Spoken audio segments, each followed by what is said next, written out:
여러분 오늘은 산상변모 주일입니다. 산상변모 주일이라는 것은 잘 아시겠지만 예수님께서 십자가를 지시기 전 제자들 3명과 함께 높은 산에 올라가셨다고 이야기를 합니다. 어떤 산인지는 정확히 기록되지 않았고 산에 올라가서 밝은 빛과 함께 예수님의 얼굴과 온 몸이 옷이 하얘졌다, 희어졌다라고 이야기를 합니다. 그 날을 기념한 날이 바로 오늘인데 예수님의 신성, 곧 하나님의 아들이신 그 신성을 예수님의 공생애 가운데서 처음 보이신 장면이라고 할 수 있을 것입니다. 그리고 이 시점이 어느 시점이냐? 지금 예수님께서 십자가를 지시기 잡히기 전 시점입니다. 바로 그 직전이라고 할 수 있습니다. 그렇기 때문에 제자들에게 우리들에게 메시지를 주시는 그 메시지가 참 많은 그러한 사건이기도 합니다. 예수님께 십자가 지시기 전에 제자들과 함께 계속해서 몇 달 동안 깊은 교제 시간을 가지십니다. 마치 1대1 교육을 하시는 것처럼 제자들을 계속해서 양육해 가십니다.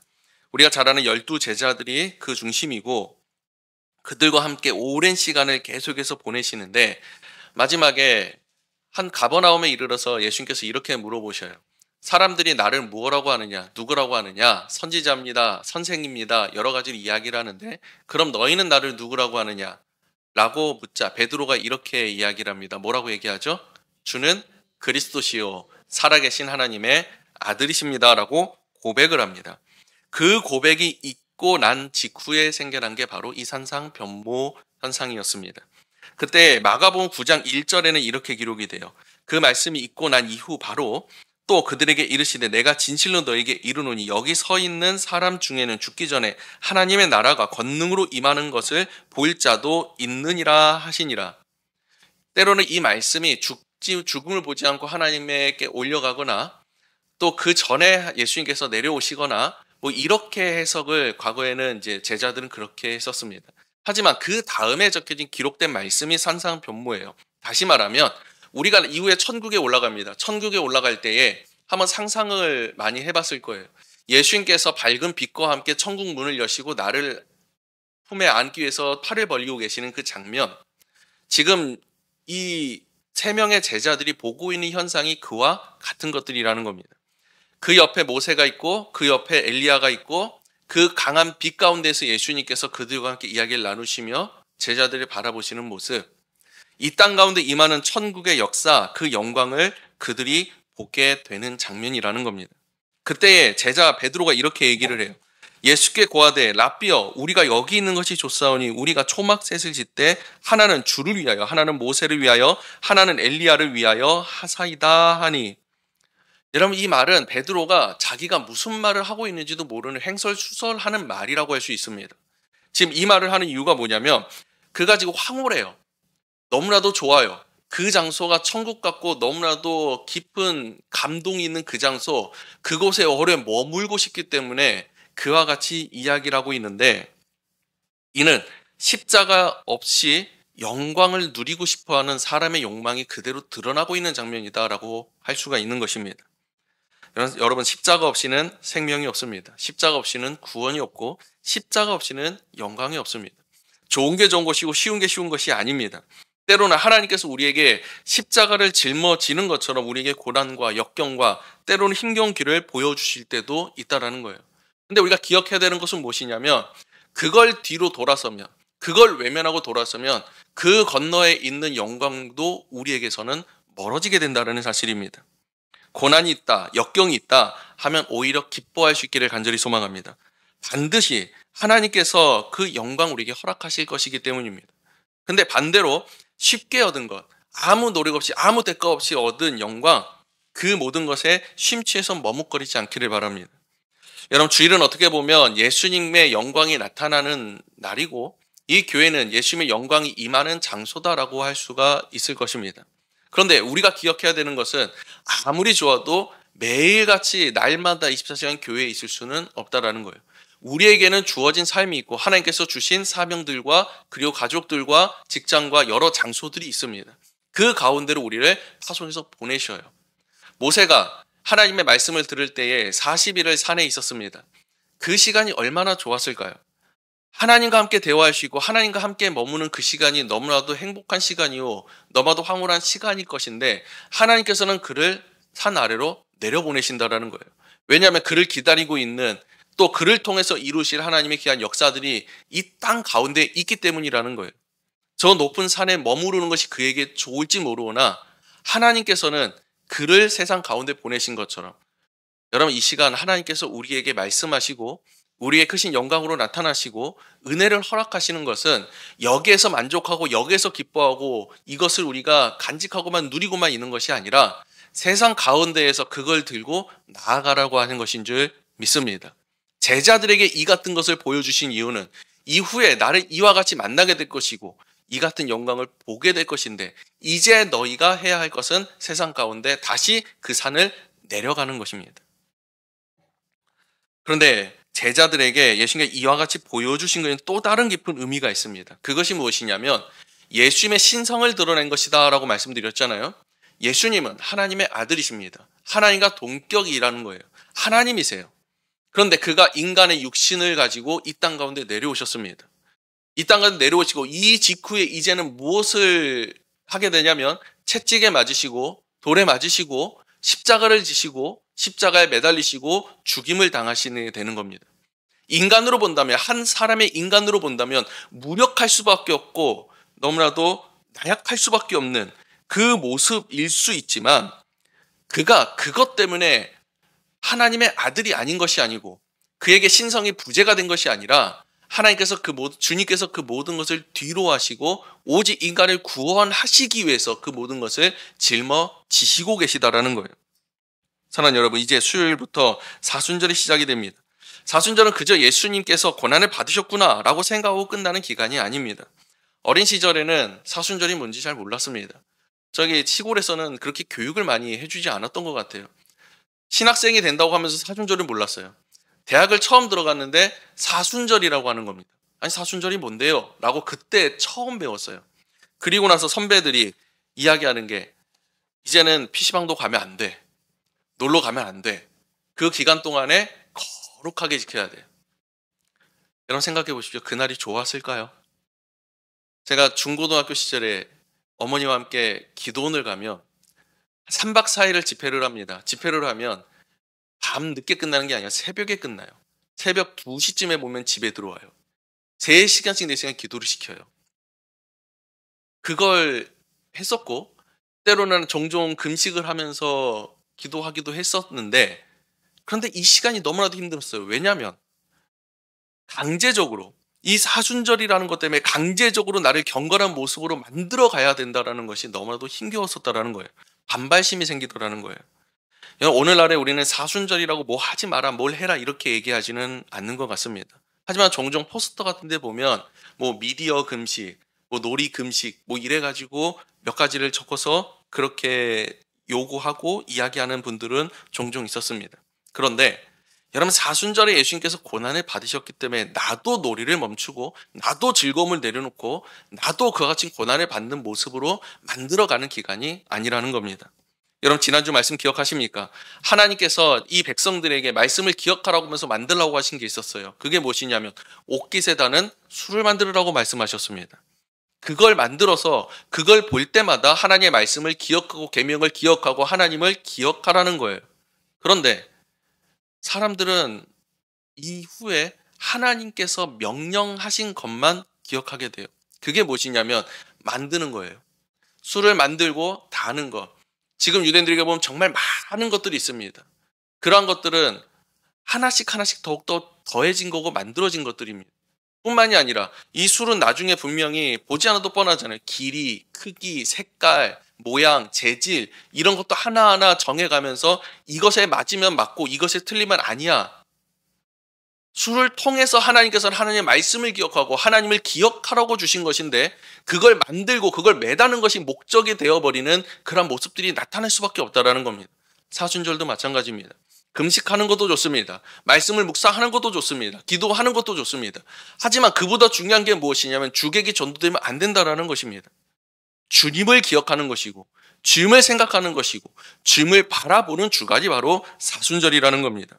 이 모든 것을 통해서 주임을 볼 수 있다면 좋은 것이지만 만약에 이것이 나에게 하나의 행위가 되어버린다면 하지 못하는 것보다 못한 일이 될 수밖에 없다는 사실 기억하면서 날마다 진정으로 주님만을 우리가 바라볼 수 있는 사순이 될 수 있기를 간절히 소망합니다. 그런데 주님께서는 진정으로 신성을 가지신 자로서 더럽고 추악한 우리 인간을 위해서 이 땅에 오신 진정한 사랑이시자 말씀이시잖아요. 그 이 사순절 기간 동안에 비록 이제 다음 주 수요일부터 이번 주 수요일부터 시작하지만 7가지 말씀으로 함께 묵상하고자 합니다. 그게 가상칠언, 그렇죠? 가상칠언. 네, 가상칠언 우리 같이 함께 나누면서 예수님께서 십자가 가운데에서 말씀하신 딱 7마디가 있습니다. 그 말씀 우리 함께 묵상하면서 예수님의 십자가를 기억하고 예수님의 그 사랑과 은혜를 다시 한번 기억할 수 있기를 간절히 소망합니다. 여러분, 예수님께서 이 땅에 왜 오셨습니까? 오신 이유는 오직 한 가지입니다. 우리를 구원하시기 위해서. 나를 사랑하시기 때문에, 우리를 사랑하시기 때문에 우리를 구원하시기 위해서 죽으시기 위해 이 땅으로 오셨습니다.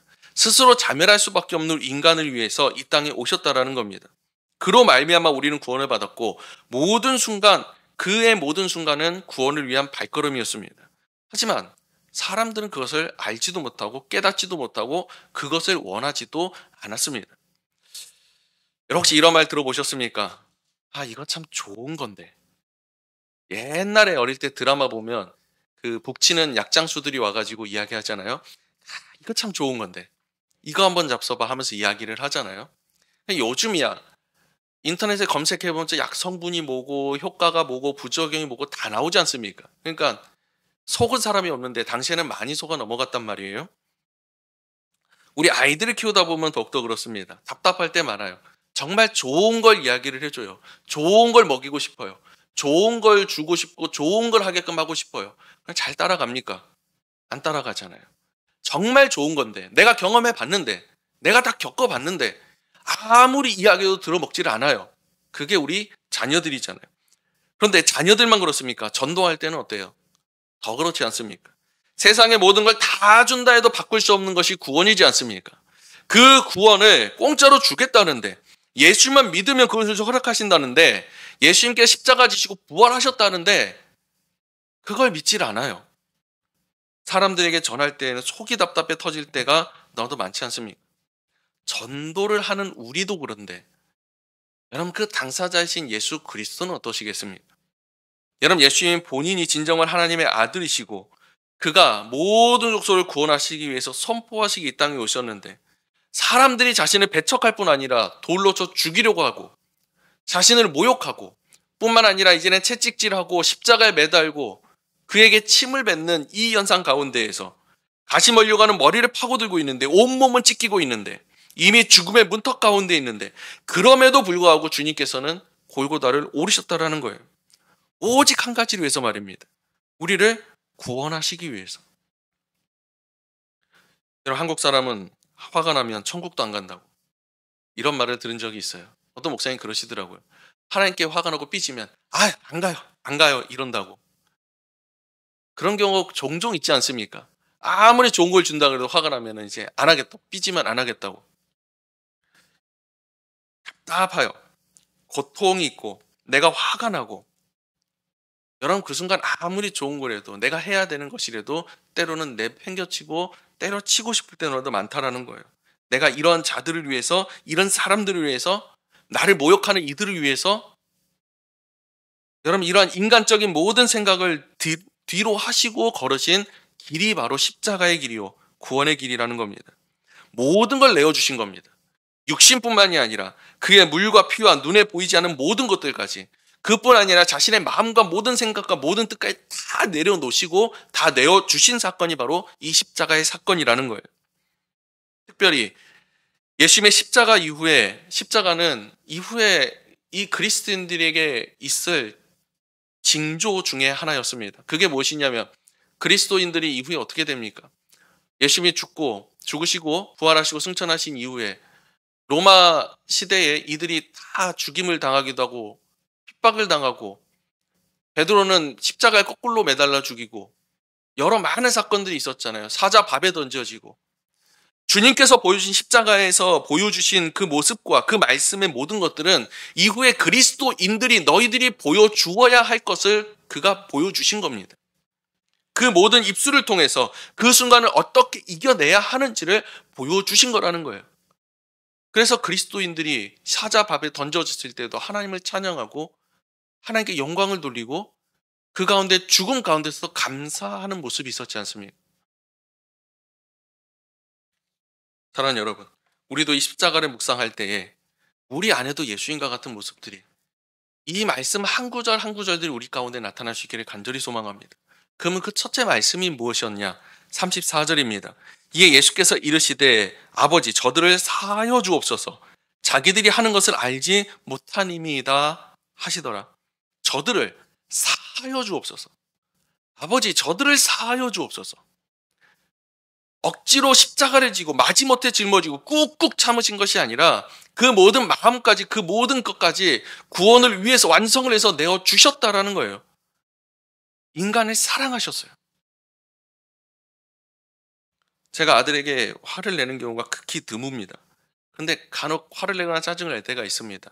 화를 내는 경우는 정해져 있어요. 하지 말라고 하는 것이 몇 가지가 있어요. 그걸 하게 되면 제가 이놈해요. 위험한 거니까. 그 외에는 대부분 이럴 때입니다. 제가 아프거나 너무 피곤하고 힘들거나 마음의 여유가 없어서 좀 스트레스가 너무 많이 쌓였거나 그럴 때에는 화가 나고 나도 모르게 짜증이 나오더라는 거예요.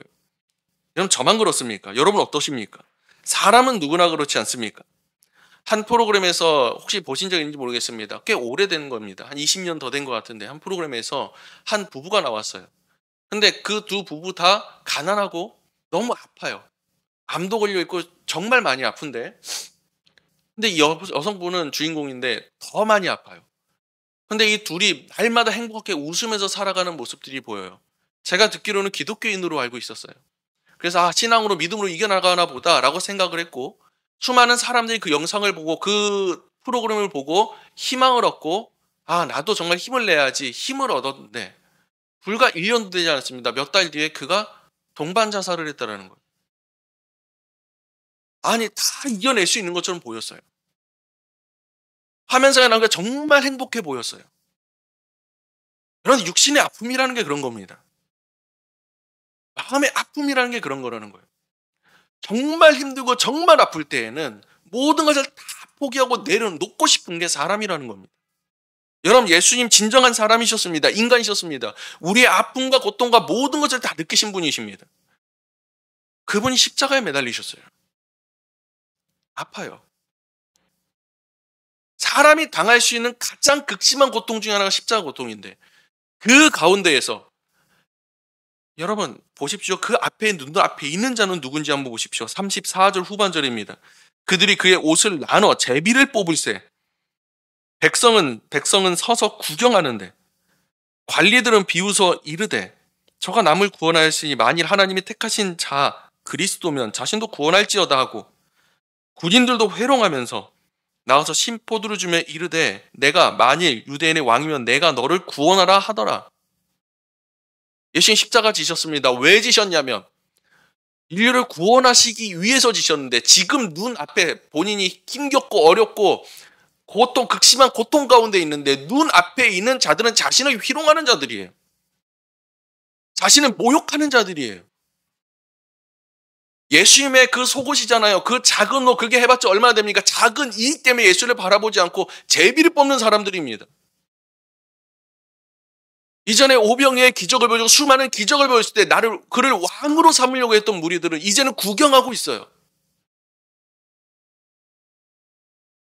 이런 용서받을 만한 자들 맞습니까?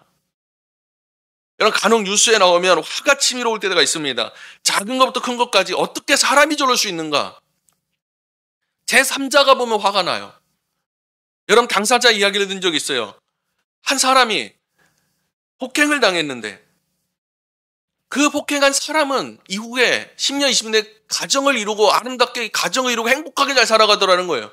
자기는 그 후유증 때문에 여전히 아파하고 여전히 힘들어하고 자기의 인생은 나락 가운데 갔는데 차마 용서가 안 되더라는 겁니다. 여러분, 예수님께서 용서하신다라는 것, 예수님께서 우리에게 구원을 선포하셨다라는 것, 예수님께 십자가상에서 이렇게 저들을 사하여 주옵소서라고 말씀하면서 용서를 구하시는 것, 여러분, 그것은 우리에게 원하시는 모습들이라는 거예요. 사랑하는 여러분, 여러분, 상황이 어떻든, 어떤 순간이든, 어떤 위치에 있든 예수님의 십자가보다 급싱한 고통 가운데 이보다 더 큰 위기 가운데 있을 수는 없을 것 같아요. 그 가운데에서도 보여주셨던 게 주님의 용서의 사랑입니다. 여러분, 그 사랑이 우리 가운데 나타날 수 있기를 간절히 소망합니다. 모든 순간에 그가 누구이든 예수님께서 말씀하셨잖아요. 원수를 사랑하라고 말씀하셨어요. 눈앞에 있는 자가 자신을 못 봐고 원수들이잖아요. 그의 용서를 구했던 것처럼 여러분도 우리도 그와 같기를 간절히 소망합니다. 그런데 이것이 가능하겠습니까? 정말 가능하겠습니까? 여러분, 내가 어떤 작은 사건 하나만 있어도 밤낮을 지새우고 잠을 자지 못하고 한숨만 쉬게 되는 것이 우리 사람일진데, 여러분, 정말 이게 가능하겠습니까? 여러분, 예수님께서 이것이 가능했던 것은 그가 하나님의 아들이기 때문이 아닙니다. 그가 신성을 가지고 있으셨기 때문이 아닙니다. 예수님께서는 그 모든 것을 내려놓으셨어요. 저 하늘에 두고 오셨다라는 거예요. 여러분, 그 증거가 어디에 있냐면 오늘 본문 말씀에 보면 이렇게 말씀을 하세요. 예수께서 이르시되 저들을 사하여 주옵소서라고 기도하세요. 여러분, 예수님께서 이전에는 어떻게 하셨냐면 중풍병자에게 이렇게 말씀하세요. 내 죄 사함을 받았느니라 라고 말씀하세요. 눈물로 주님의 발을 씻기면서 눈물을 흘리는 그 여인에게는 똑같이 말씀하세요. 내 죄 사함을 받았느니라 말씀을 하세요. 죄 사함의 선포는 오직 하나님만이 하실 수 있고 죄 사함은 오직 하나님의 권한이에요. 예수님께서 그와 같이 하셨다는 것은 그 권위와 권세가 있으시다는 겁니다.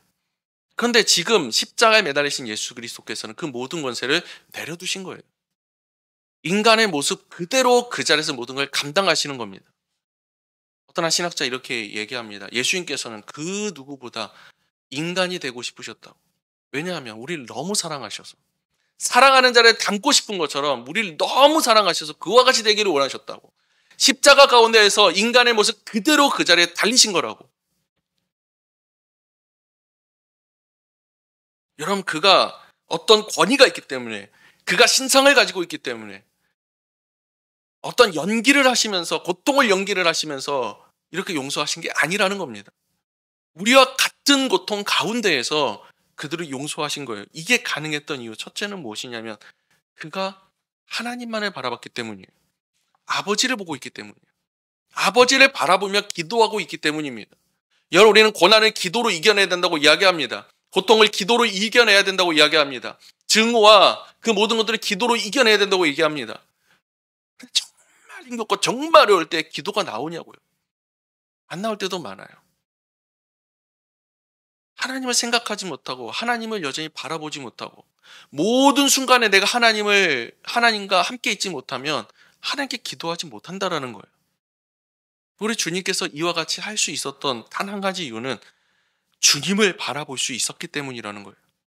하나님께 모든 시선을 두고 하나님께서 하나님만을 의지하고 하나님만이 보였기 때문이라는 겁니다.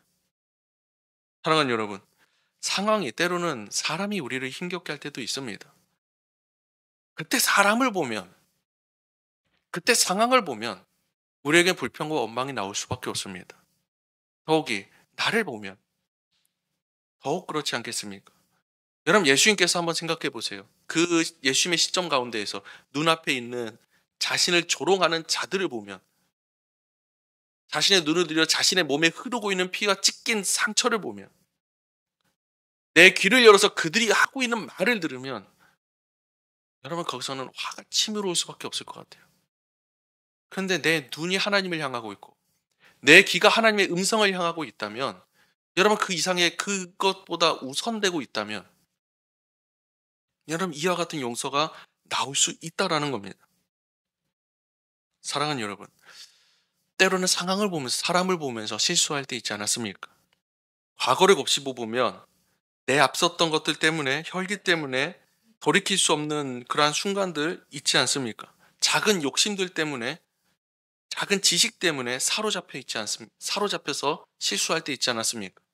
마치 지금 눈앞에서 작은 이익 때문에 제비를 뽑고 있는 그 사람처럼 주님을 보지도 않는 사람들, 보고 있으면서도 주님을 깨닫지 못하는 사람들, 오히려 자신들이 지금 십자가에 예수를 못 박았다라는, 잘했다라고 생각하면서 그를 조롱하고 있으면서 자신은 평안하다고 이야기하는 그 사람들, 눈으로 보고 있지만 보지 못하고 아예 쳐다도 보지 않는 사람들. 여러분, 제 어린 시절에 가장 부러웠던 사람들이 누군지 아십니까? 성경을 보면 유대인들이 제일 부러웠습니다. 여러분, 늘 교회만 가면 이렇게 말씀을 하세요. 예수를 만나야 된대요. 주님의 음성을 들어야 된대요. 여러분, 이 시대에 살았던 사람들은 예수님을 봤던 사람들이에요. 예수님과 함께 고개만 들으면 주님이 보이고요. 찾아가면 예수님의 음성이 들려요. 여러분, 이보다 부러운 사람이 어디 있습니까? 정말 부러웠어요. 그런데 그들은 보지 못하는 거예요. 깨닫지 못하는 거예요. 여러분, 때로는 우리도 그렇습니다. 여러분, 우리의 눈앞에 예수가 계십니다. 멀리 계신 게 아닙니다. 주님께서 이 땅에 오신 이유는 죄인을 용서하시고 구원하시기 위함인데, 우리에게도 또한 그 같은 길을 보여주시고 따라오라고 말씀하고 계시는 겁니다. 눈앞에 계시는데 우리가 보지 않는 거예요. 내가 보지 못하는 거예요. 아버지, 저들을 사하여 주옵소서. 주님은 진정 하나님의 아들이십니다. 신성을 가지신 분이십니다. 그런 그가 나를 위해서, 우리를 위해서 십자가를 지시고 뿐만이 아니라 이 땅 가운데 죄를 사하심을 선포하시고 중보하고 계시다라는 거예요. 끝까지 그것을 완수하셨습니다. 오직 하나님만을 바라보면서 말입니다.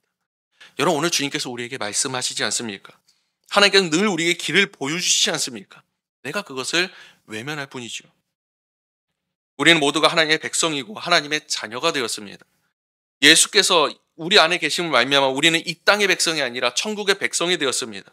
주님께서는 지금 비록 육신으로는 이 땅 가운데 오셨으나 그 본질이 하나님의 아들이신 것을 잘 보여주신 것처럼, 여러분, 우리도 이 땅 가운데 발을 딛고 살아가지만 천국의 백성으로서의 모습을 밝히 보여줄 수 있는, 그 본질을 보일 수 있는 우리가 될 수 있기를 간절히 소망합니다. 예수께서 이 땅 가운데 구원자로 오시고 선포하시고 그 모든 것을 완성하시고 십자가의 가장 고통스러운 그 순간 가운데에도 고백하시고 기도하시고 선포하시고 용서하심으로 말미암아 그것을 완성해 나가셨습니다. 우리도 이 땅 가운데 구원받은 자의 삶이 우리에게 주어졌습니다. 구원받은 자의 산 증인이 되었다라는 겁니다. 우리는 구원으로 이끌 수는 없지만 구원받은 산 증인으로서 그것을 보여줄 수는 있다라는 거예요. 때로는 십자가의 모진 고통이 우리에게 있을지도 모르고 사람이 나를 비방할 수도 있습니다. 그때마다 여러분 확실히 보여주시기 원합니다. 하나님을 보면서, 주님을 바라보면서 저들을 구원하여 주옵소서, 저들을 용서하여 주옵소서 선포할 수 있고, 내 입술만이 아니라 내 마음까지도 그 모든 것을 고백하며 보여줄 수 있기를 간절히 소망합니다. 십자가상에서의 주님께서는 우리를 위하여 중보하셨습니다. 우리가 이제 해야 하는 것은 무엇이냐면 중보하는 겁니다. 기도하는 겁니다. 이제 사순절 기간이 시작되잖아요. 시작되면서 말씀을 묵상하십시오. 기도하십시오. 때로는 금식도 하십시오. 때로는 내 오락을 그치고 TV 프로그램을 조금씩 줄이고 그렇게 하십시오. 그리고 그 시간 동안에 내가 그것을 했다라는 만족감을 누리는 것이 아니라 그 나는 시간 가운데 여러분 이제는 기도하기를 원합니다. 내가 사랑을 전하기를 원합니다. 주님이 하셨던 것처럼 정말 내가 사랑하지 못하는 사람이 있다면 그 사람에서 중보기도 하시고, 내가 그 사람을 용서하고 만나서 밥 한 끼라도 더 사줄 수 있는, 정말 사랑함으로 보여줄 수 있는 그런 사순이 될 수 있기를 간절히 소망합니다.